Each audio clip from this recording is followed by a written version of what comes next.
somebody like somebody to sit down and watch the star. Somebody to do outside of people.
Very big place. Thank you.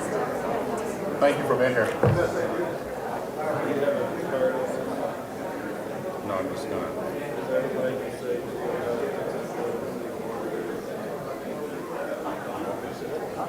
I would actually say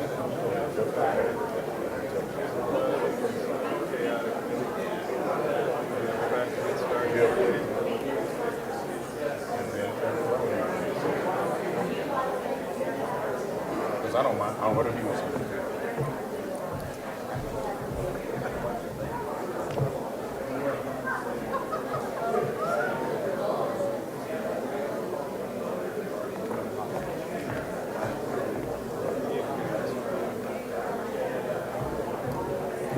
He would prefer you to say.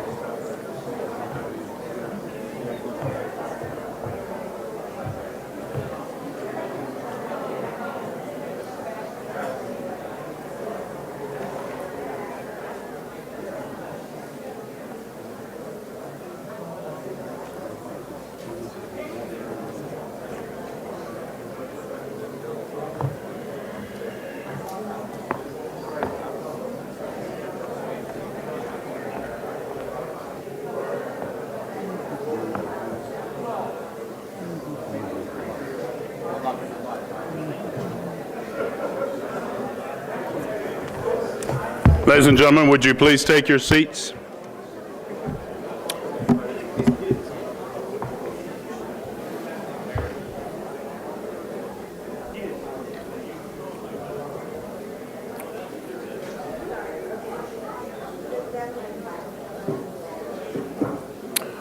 All right, now we're going to get a little bit deeper, and this session is going to focus on geopolitics, diplomacy, and warfare in the digital age. I will turn the program back over to Joe Trippi. When we are done this evening or this afternoon, we'll see you all back here at 7, but I have some instructions in between. So Joe, you're up, buddy. Thank you. We really, I'm actually amazed at the three people who agreed to be on this panel. Three people who've literally been on the front lines of geopolitics, diplomacy, and warfare in the digital age. I want to introduce them briefly. Please hold your applause or anything until I'm done with that, and then each of them will speak for a few minutes each. their perspective from their vantage point, and then we'll move to a discussion. I'm going to start to my, all the way at the end there, Macon Phillips. It is a true pioneer, was involved in campaigns, but was the first White House director of digital strategy ever, and started in this administration, is now at the State Department, is coordinator in the Bureau of International Information Programs, which I think is State Department speak for Director of Digital Strategy and Public Diplomacy. But it's great that he agreed to be with us today. Then the Commanding General, Edward Cardon, Commanding General of U.S. Army Cyber Command. So again, at the forefront of what we're talking about today. And then Scott Carpenter, who has across the board, was in the State Department, in Near East, in the Bureau of Near East Affairs, was the Director of Governance in the Provisional Government of Iraq, Coalition Provisional Government, and then is now, his vantage point today, which is just amazing to me, is at Google as the Deputy Director of Google Ideas, where they really look at some of the really tough and thorny problems that we face and try to, and this particular part of Google looks at how to take those challenges on, look at the opportunities, and come up with real solutions. So it's a real panel that I think has really been across the board on the front lines of what we're trying to talk about. And Scott, why don't you start off from your vantage point and tell us what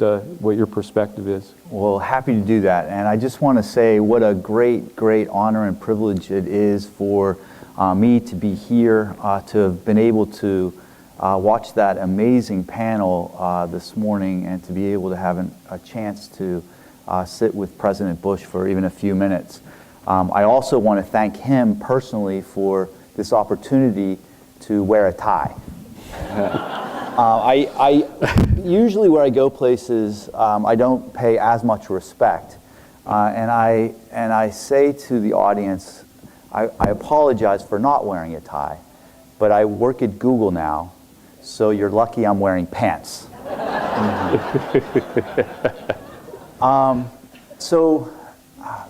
Google Ideas. So I am Deputy Director of this team at Google Ideas at Google, and this team was formed about 3 years ago, and it was formed by Eric Schmidt, who's our Executive Chairman, and the idea behind Google Ideas was to look over the horizon to understand what is going to happen to internet users as they come online that is different than the set of circumstances and situations that internet users face today online.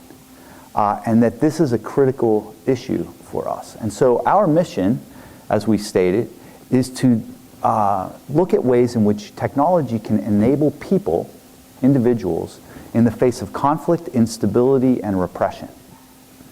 Now, why in the world would a private sector company like Google be looking at those questions?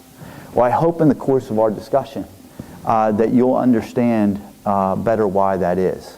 Now, I want to do some baselining before we get into this conversation.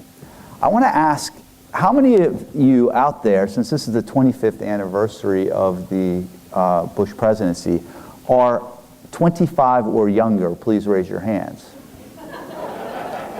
Okay, not a whole heck of a lot of you are out there that are under the age of 25. How many of you remember coming online using Prodigy or CompuServe? Wow. Okay, all right, excellent. How many of you have a smartphone in your pocket right now? Excellent, excellent. How many of you have watched Downton Abbey? It's a very important question, very important question. How many of you have an Instagram account? Not bad. Snapchat? Okay. How many of you who are under 25 who have a Snapchat account? All of the under 25s. Okay, just check. I think this is important because of the revolution that Joe talked about in his opening comments. There are 2.4 billion people online, and they have come online by definition from 1987 onward. In 1987, I graduated from college.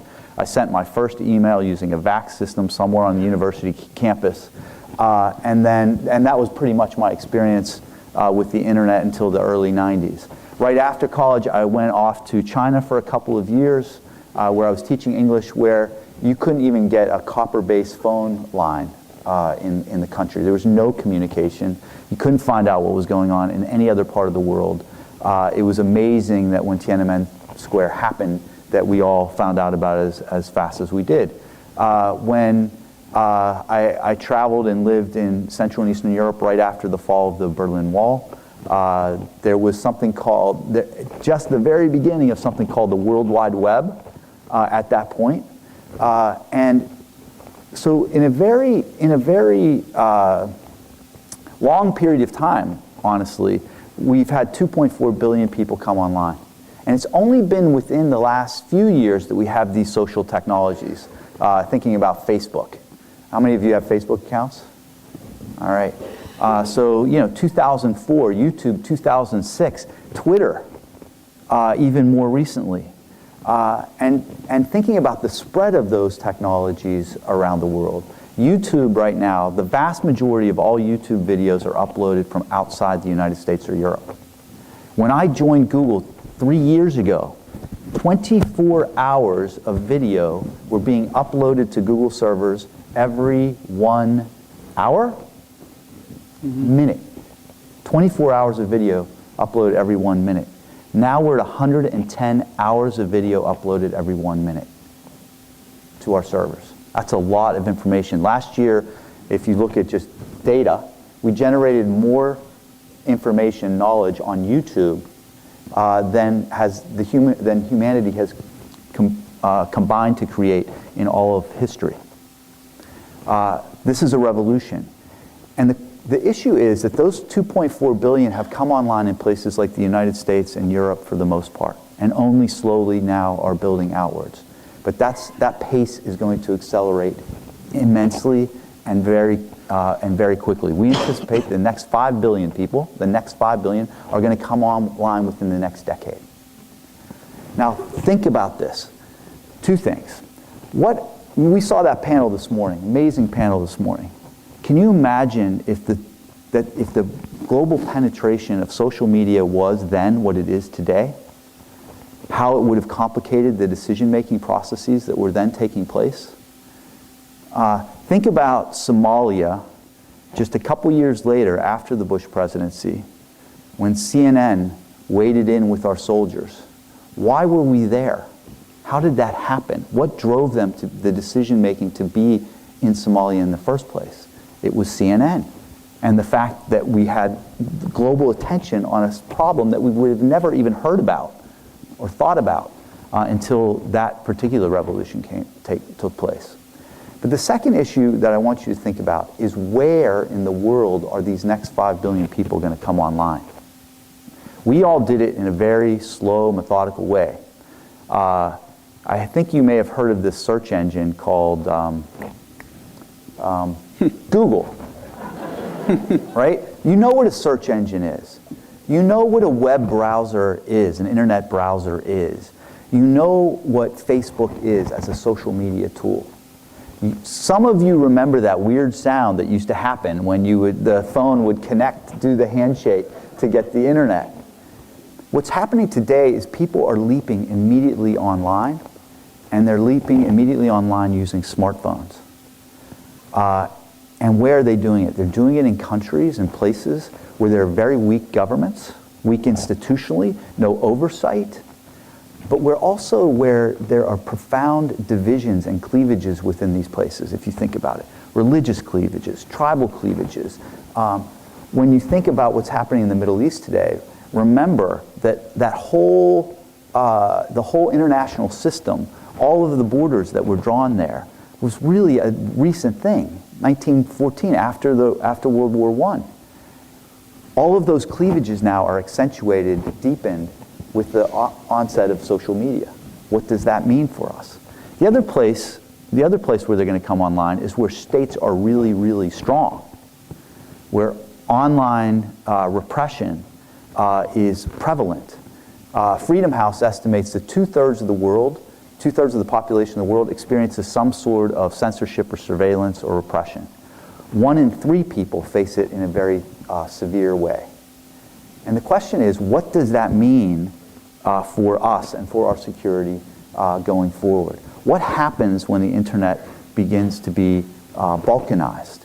What happens when information can't flow? Or when, I'll give you a couple of examples, very quick examples. I recently traveled to Burma, and this is a country that is just opening up, and they're bringing the internet to people. And they want to have, allow for free speech. And what's happening is rumors, if you think about it this way, if you're in a closed society for a long period of time, do you trust the national media? No. Who do you trust? Who do you trust? Your friends, your people. Your like friends, right? You trust your friends. So what happens when all of a sudden you open up and the first thing you do on the internet is you go to Facebook and you connect with your friends. And you take your existing trust networks and you bring them online and you hear rumors that then you act on. So these dirty Muslims in this area have just raped some woman. Everybody goes out, burns the village, kills everybody in it. I was in Indonesia and asked a young woman, went into an internet cafe, and I said, have you ever heard of the internet? She said no. She's in an internet cafe. Never heard of the internet. So what are you doing here? She says, oh, I'm going on Facebook. Well, how are you getting on Facebook? Can you show me? She said, sure. So she sits down at the computer, and there's an icon there. She hits the icon. She's on Facebook. That's the internet to her. That is the internet. There is no other thing. There's no search engine. There's no news. There's no information. It's just that interaction. Now, given this explosion of social technology, and I want to emphasize something that Joe said, this is the beginning of the tidal wave. This is the tide is going out, and people are saying, we got this. The tide is going out. The tidal wave is still going to be coming in. In the midst of all this, we have to ask ourselves, what does this mean for our institutions? And the panel previously began to touch on that. But it's thinking primarily in the context of a well-established democracy like the United States. It's not thinking about countries where these institutions are inchoate, if they exist at all, and what are the pressures that are going to be brought to bear on those institutions. But what about our institutions that are primarily based on hierarchy? The Department of Defense, the State Department, are instruments of national power. How do they react to this new set of circumstances where the network is faster and faster, where it's distributed, and where people are coming online in so many numbers that being able to understand, let alone prepare for what that means, is going to be extremely difficult. So I wanted to set the stage from my perspective, and why Google is interested in these questions is because they're too important just to leave to government. The internet is our ecosystem, and we need to make sure that it remains kind of clean and safe for people to use. And right now, it's neither. DDoS attacks, malware, all the things that we've heard about, the surveillance programs. These are challenges that we need to face together if we are going to remain safe and secure. Thank you. Yeah. Thank you.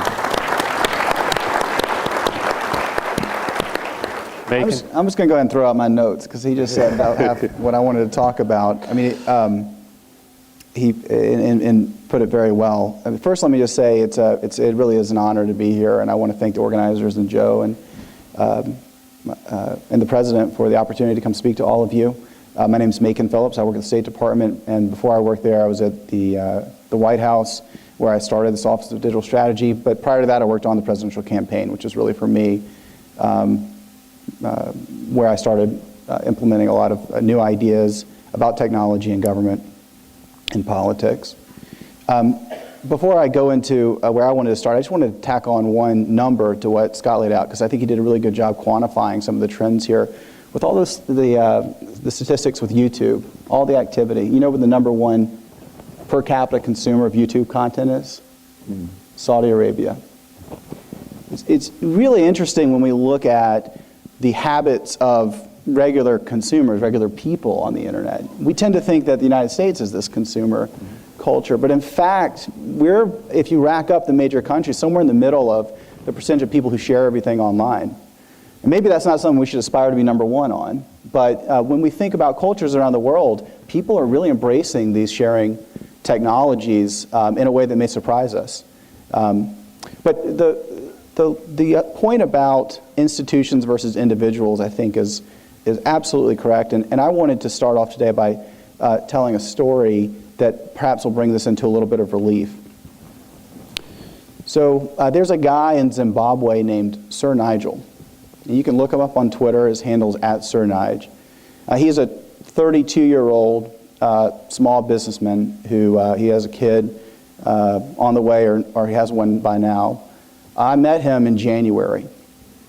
The thing that's interesting about Sir Nigel being in Zimbabwe is he has a weekly chat about issues that he cares about in Zimbabwe. And he talks about things like transparency and accountability in Zimbabwe, and really trying to build a network of people like him in that country and talk about the issues that he wants to see tackled. I got a chance to meet him because I was out there promoting an initiative we have right now, the Young African Leaders Initiative, where we're trying to connect with this next generation of African leaders. Connect them with the United States, but also connect them with one another.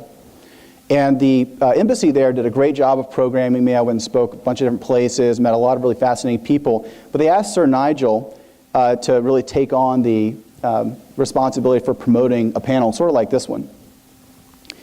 And he tweeted it to his weekly chat friends. And 300 people showed up at the event.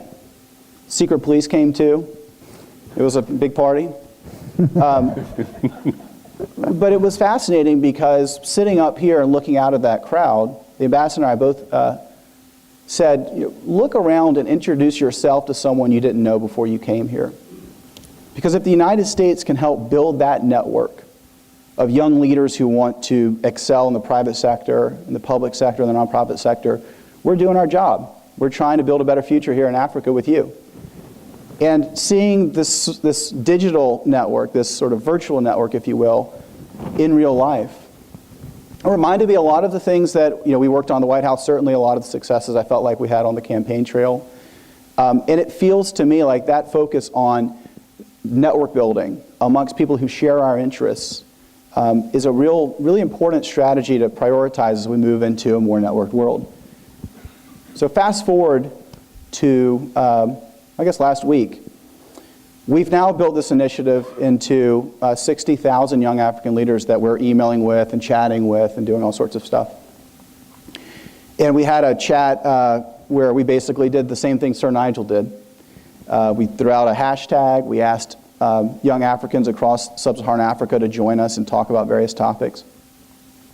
And we were able to analyze all the Twitter users, because you can access a lot of this publicly available data and kind of cut it up in different ways, and determine that 8,000 unique accounts participated. That's pretty good.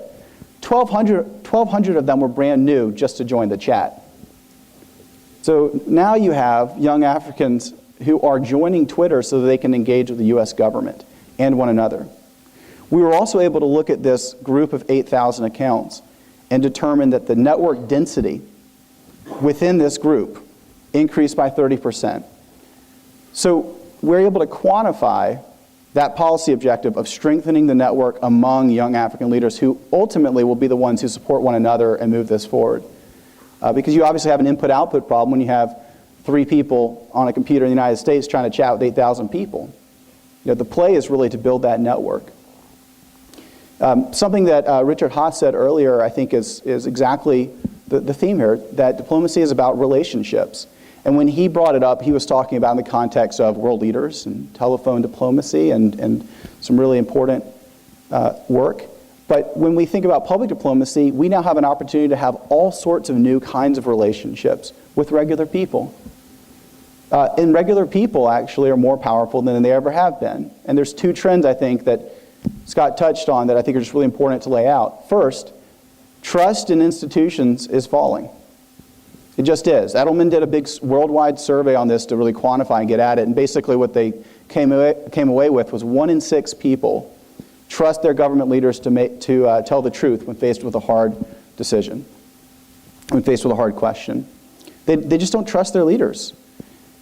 On the other hand, trust in people like myself is ascendant.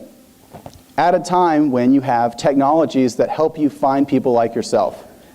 And so as a result, you have new centers of power, or growing centers of power. You have Sir Nigel. You have all sorts of new power brokers, interlocutors, as they call them in the State Department. And they don't need to be seen in a negative context. They don't need to be seen as sparks for revolutions or threats, although they can be. They can be seen as change makers and people we want to work with. And so I think it's really important as we talk about this that we also recognize the positive opportunities that we have in this new world, because it's not a question of if this is going to happen, to your point about the tidal wave. It is. It is happening. And it's not a bad thing. In fact, it's an incredibly exciting thing. So I think that there's two things that I think about at the State Department. There's a lot of things I think about the State Department, but two things I think are relevant here about how the State Department needs to evolve. First, we have to think about public engagement genuinely as dialogue. We have to ask ourselves, how are we changing our behavior based on what the public's telling us through these new channels and through the traditional ones? You know, how is it actually going to be factored into policy making?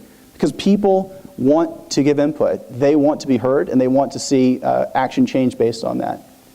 And the second, and this is really tough, is how can we be more nimble and react more quickly as an institution? And we can dig into this, I think, a little bit more depth in the question and answer, but it's a big challenge. For those of you that have worked at the State Department or worked at really any big institution, you understand some of the idiosyncrasies that come along with that. But what I can say, having worked at the State Department for a little over 6 months now, is we have the human capital for it. One of the most amazing groups of people that I wasn't expecting are our Foreign Service officers, particularly our youngest Foreign Service officers that are coming in, and they're digital natives. They're the ones that have Snapchat. You know, and they're asking a lot of really good questions and suggesting a lot of really good tactics. And I think culturally, as leaders in the department, we have to figure out a way that their voices can be heard more. We have to figure out a way that the department can really make the kind of changes it needs to make very rapidly. Thanks, Macon. General?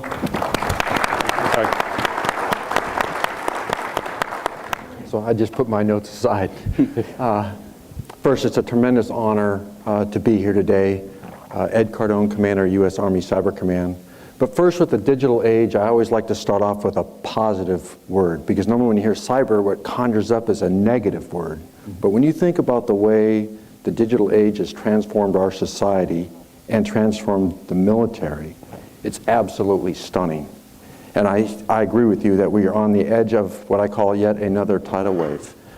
With that, though, there's also a series of vulnerabilities and challenges. So in geopolitical terms, think about the impact of a fruit peddler in Tunisia causing multinational unrest throughout the entire Middle East that's reverberating today, and we don't really know how that will end.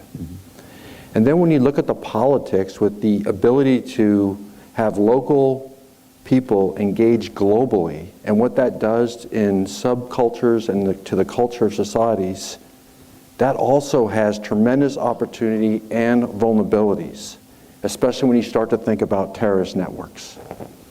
So when you put all that together and then you start to think about what does this mean for the military has the same transformation that's undergoing in this society. We have better weapons, better communication, better data. But as we go ahead, it's not cyber for the sake of cyber. Because when you think about it, and I've heard this throughout the two panels I've sat in today, it's about the human side of warfare. And that's what's really starting to change. So if you think back before warfare was organized in what I call a physical domain, we divided it in terms of land, sea, air, space. And then we added this new domain, which I think is a great invention because it causes us to really think about it, cyber. But cyber doesn't exist in the physical domain. It exists in the logical domain. And so, for example, if one of the scourges of the internet are these botnets. And these botnets, the command and control servers for these botnets, you know, if you talk to a leading cybersecurity company, there's now command and control servers in every country in the world that control these botnets.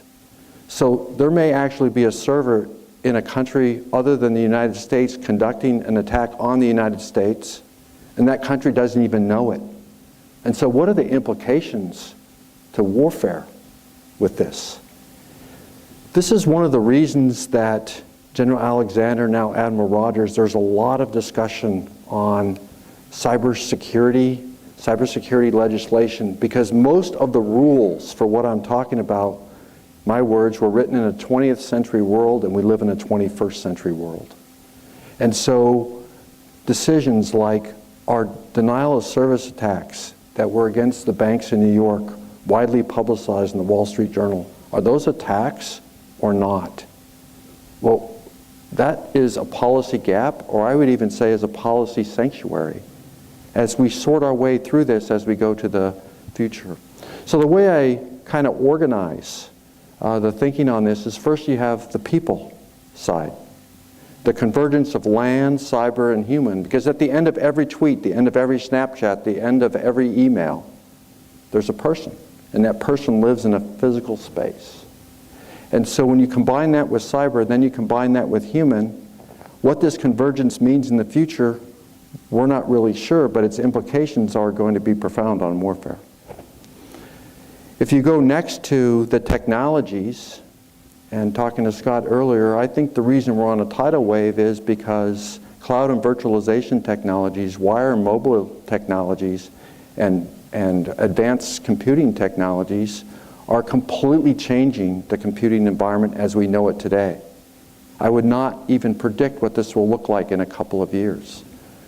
But having just come back from Korea as the commander of 2nd Infantry Division, sometimes when I saw what the South Koreans were doing with their technology and what portions of the United States were doing with theirs, they've leaped over us.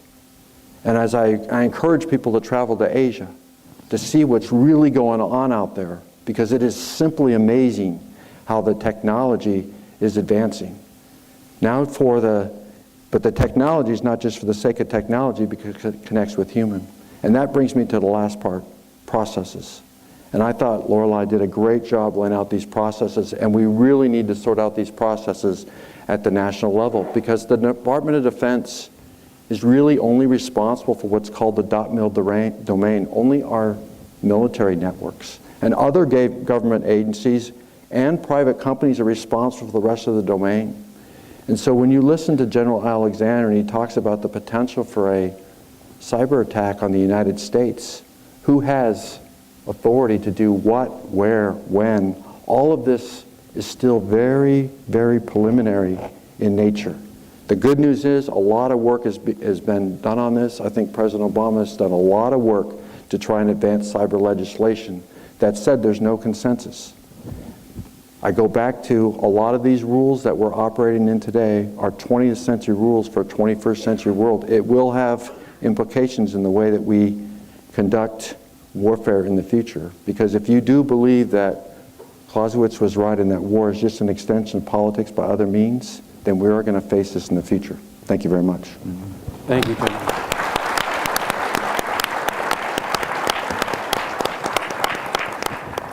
I think one of the things that it strikes me is that all of the, particularly, General, when you talk about how, and I agree with you, I wouldn't predict in 2-4 years where this is all going to go. It's moving that fast and that big and that disruptive in speed. But the institutions that all of us represent, the State Department's a hierarchical institution, military, very top-down, even Google, as much as it's out there giving people tools and things, it's got a top-down hierarchy. How do we adapt to all this? I mean, how do the institutions, I mean, the military may be doing it faster than us. I mean, I know when a lot of tech folks talk to me about going up on the Hill and they just think like it's like, I keep asking them, is it because you don't have enough, you're not getting the funding you need? Is it because you don't have the policies you need? Or is it because when you walk in there, the policymaker thinks you've got tinfoil coming out of your head and doesn't understand a word you're saying? And so I guess what I'm looking for is what are your views about how do we get our institutions to evolve in a way that deals with this tidal wave that is coming? And I think that's something all three of you could potentially speak to here if you've got thoughts on it. Well, I think Lorelei put it well in the last panel when she talked about these two different languages that are spoken, let's say, in Silicon Valley or Washington. The job of members of Congress is to legislate and create policy and think about these things. The problem is the technology and the way technology is developed happens at a rate of speed that eclipses not only the policy, but also many laws and even now, I would say, social norms.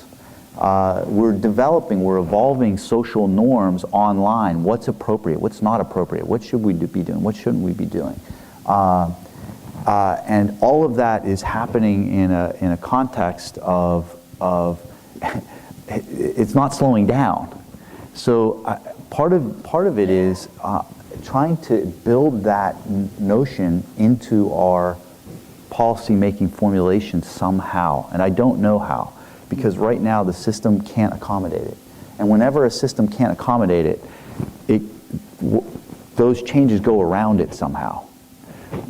And that's the challenge that institutions are facing, is that there's so much coming at those institutions, so many demands, and when people don't, so you're sending signal and you don't get response, there's no feedback loop, then you go around, you figure out another mechanism for advancing. And so from my perspective, oftentimes when you go up to the Hill to talk to people about what's happening, what do we need to think about, there really is a very shallow understanding of the technology, but not only of the technology, of the way one thinks. There was a discussion earlier, and I'll just make this one quick point, about the healthcare.gov. And Clay Shirky wrote this great piece in Foreign Affairs that I encourage everybody to read, where he's talking about how when you're designing software, you have three things you can optimize for: features, deadline, or quality. Right? And those are the three things you can play with. If you want to get to a deadline, you have to drop a bunch of features. And that may change the quality. If you want real quality, you may not have a lot of features, but you can get to a deadline. But you have to make those choices. And our system tends to optimize for the worst. A deadline, which means but you want all the features and the highest quality. It's never going to work. And that's the way in which the two different worlds think. Yeah, and so I say this as a child of Huntsville, Alabama. I am very familiar with what is possible with government procurement and technology. I mean, the Hubble telescope was this thing that was my imagination growing up. Space program, you can look back at actually seeing it work. The world's moving a lot faster now, and we can't be on the same procurement cycles as Hubble space telescopes. I think, looking at what was good about how the defense industry works in terms of what Lorelei laid out, and I think what the general could speak to in terms of planning and methodology and process, is very different than our procurement. And it brings up a whole category of issues that I don't think are interesting to people, but are really important, which is modernizing our laws generally for innovation in government. Looking at things like the Paperwork Reduction Act, which is something I know passed under the Reagan administration, we haven't really taken a hard look at modernizing that, and it's a real problem. The Privacy Act in a post-internet world, it's just a really big issue, and there's values judgments that need to be made, some trade-offs that need to be made, but we need to make those. We need to have that conversation. So there's a lot of sort of legal infrastructure, so to speak, that I think is not optimized for where we are right now. Another category that's inhibiting innovation in government, I think, is risk-taking generally. Clearly, the media environment we live in does not reward failure. Leave it at that. And that is felt very much in Washington, and I think many other places. Whereas in Silicon Valley or other technology centers, failure is celebrated. Maybe not as much as people would like to think, but it's still understood that there's learnings from it.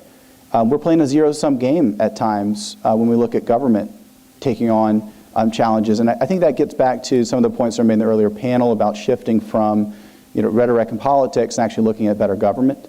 But that's something that it is factored in when you're looking at how ambitious you're trying to be and how transparent you can be about what you're learning. So I think we learned a lot in the wars. We learned a lot how to work around all of this. I mean, the integration of state and the Department of Defense in governance, I think, was really amazing. It took us a while to get there, to work through and create provincial reconstruction teams and to figure out how to really use the money. So this idea of using fusion cells in the short term, where everyone brings what they can bring to a table and organizes around a mission in the construct that Lorelei talked about, I think is probably the near term.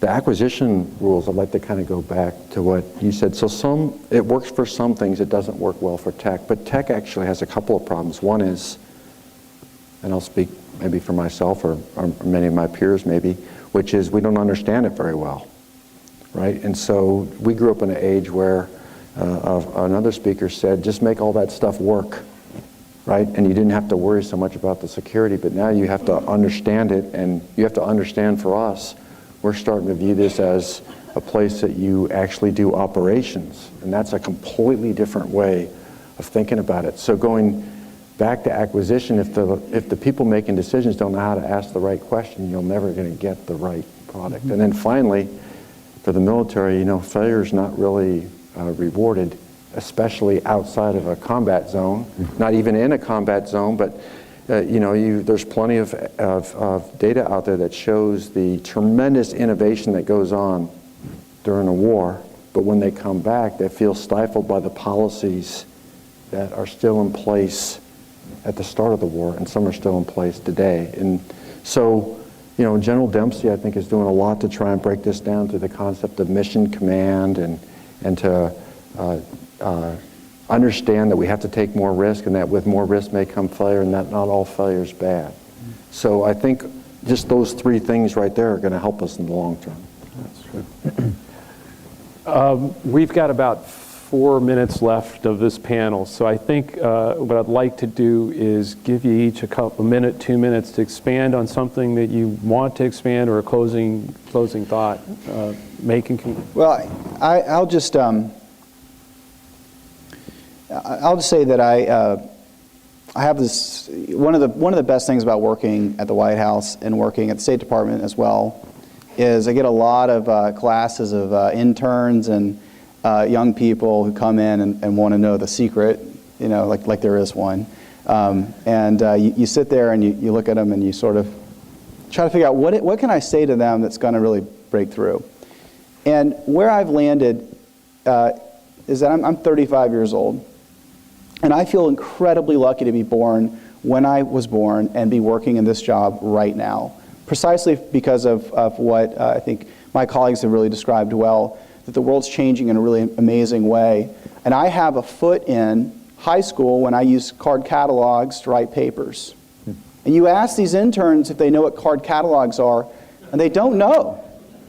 I tell you that if there was only one, I think they were kind of messing with me. But it's like consistently every time they don't know what a card catalog is, and the teacher always laughs. And then I have another foot in incredible experiences like working on the 2008 presidential campaign and on, where I've really seen the power of technology. But where I feel incredibly lucky is I'm able to appreciate that technology for technology's sake it's meaningless. Mm-hmm. That fundamentally it's how we're deciding to use it. And whether that's researching a paper, whether that's identifying new interlocutors, whether that's protecting our country. The purpose is very important. And so I would just leave this panel reiterating that, along with the threats that come from this tidal wave, that come from these cyber issues, come great opportunities, come incredible scale and efficiencies, and come incredible power to individuals who, in fact, these institutions that we lament are dysfunctional are intended to serve in the first place. So whether that's domestically or with regards to our foreign policy, when I look at what's happened over the last 10 years, I'm profoundly optimistic. I think there's very real threats that we have to keep in mind, but at the same time, we have to say, what are we securing? What are we trying to do if we can't do the positive side as well? Jenna. The United States of America is incredibly innovative, the innovative leader of the world. I think we just have to maintain that. When I heard, at lunch they talked about the tremendous contributions of President Bush and his team during his presidency, and when you think about it, that was a tidal wave then. And look how it turned out. And so I believe we're where we are today. We do have threats, and we have to keep pressing on them and work on this, but the opportunities to grasp what's in front of us and to fundamentally create a more free, prosperous world, I think is right there for us to grasp in this time. That said, I'm supposed to maintain freedom of maneuver in cyberspace, which I will, and then when directed, deny the same to our adversaries, and we will do that. So thank you very much.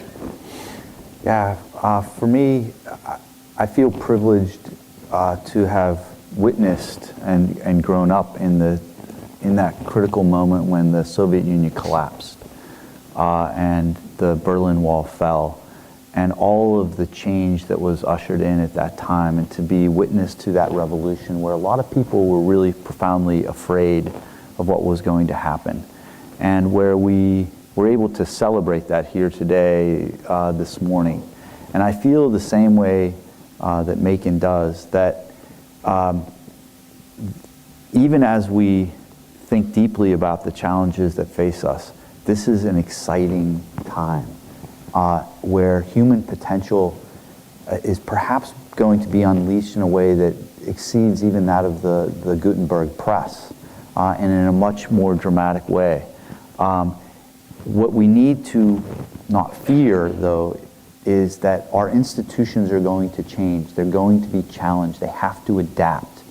I know that a lot of you have only, may have very strong views about social media and where it's going. I also will bet that your cellular, your smartphone lies within pretty close reach on most of your bedside tables, and is amongst the first things that you check in the morning.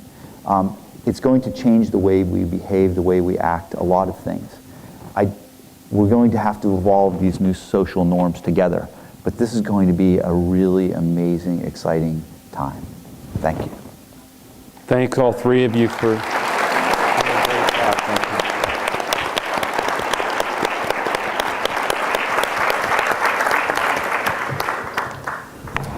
Thank you, gentlemen. Thank you, Joe, for putting together this marvelous afternoon panel on technology. We appreciate it very, very much. Thank you all for attending. We're at break 9 till 7. If you need a rest area, hanging out place for the next couple of hours, that's 1011C, which is down the hallway to the that way. Otherwise, the museum and store are open. Buy your 41 socks. That's it, and we'll see you at 7. Thank you very much.